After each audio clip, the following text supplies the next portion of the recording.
আজকে আপনাদের সামনে এমন একটা রেসিপি নিয়ে আসলাম যে রেসিপিটা আমার খুবই পছন্দের আর এইটা আমার মায়ের কাছ থেকে শেখা। রেসিপিটা হলো ঝুরা মাংস। আর আজকের এই ঝুরা মাংসটা আমি গরু মাংস দিয়ে রান্না করব। তো প্রথমে আমি একটা চুলায় কড়াই বসিয়ে দিয়েছি, তাতে পরিমাণ মতো আমি পেঁয়াজ বাটা দিয়ে দিলাম।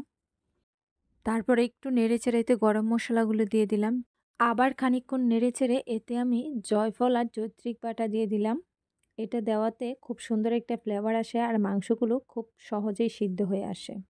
তারপর দিয়ে দিলাম এতে আমি পরিমাণ মতো রসুন বাটা, দিয়ে দিলাম আদা বাটা। আবার খানিকক্ষণ নেড়েচেড়ে একসাথে মিশিয়ে নিচ্ছি, একটু ভাজা ভাজা করে নিচ্ছি। এবার দিয়ে দিলাম স্বাদ মতো লবণ, তারপর দিয়ে দিলাম পরিমাণ মতো হলুদের গুঁড়ো, দিয়ে দিলাম মরিচের গুঁড়ো, দিলাম ধনিয়ার গুঁড়ো, জিরার গুঁড়ো। আর সব মশলাই দিতে হবে মাংসের পরিমাণ বুঝে। এবার সব মশলাগুলোকে একসাথে নেড়েচেড়ে খুব সুন্দরভাবে মিশিয়ে নিচ্ছি।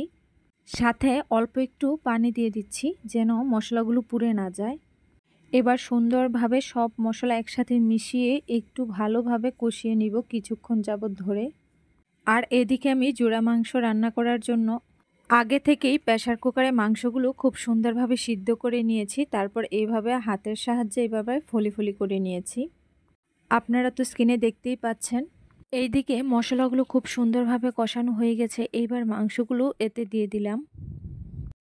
সবগুলো মাংস এতে দিয়ে খুব সুন্দরভাবে নেড়েচেড়ে সবগুলো উপকরণকে একসাথে মিশিয়ে নিচ্ছি, মাংসের সাথে যেন মশলাগুলো খুব সুন্দরভাবে মিশে যায়।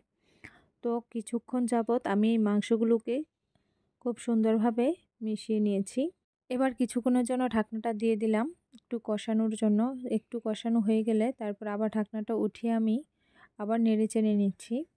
এবার এতে আমি সিদ্ধ করা মাংসের পানিটুকু দিয়ে দিলাম।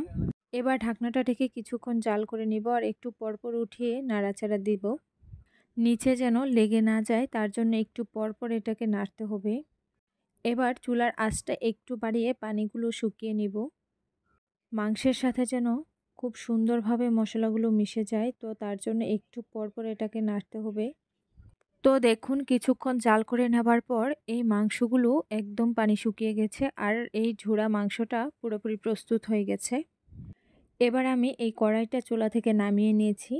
মাশাআল্লাহ, দেখুন ঝুরা মাংস রান্নাটা কতটা সুন্দর হয়েছে।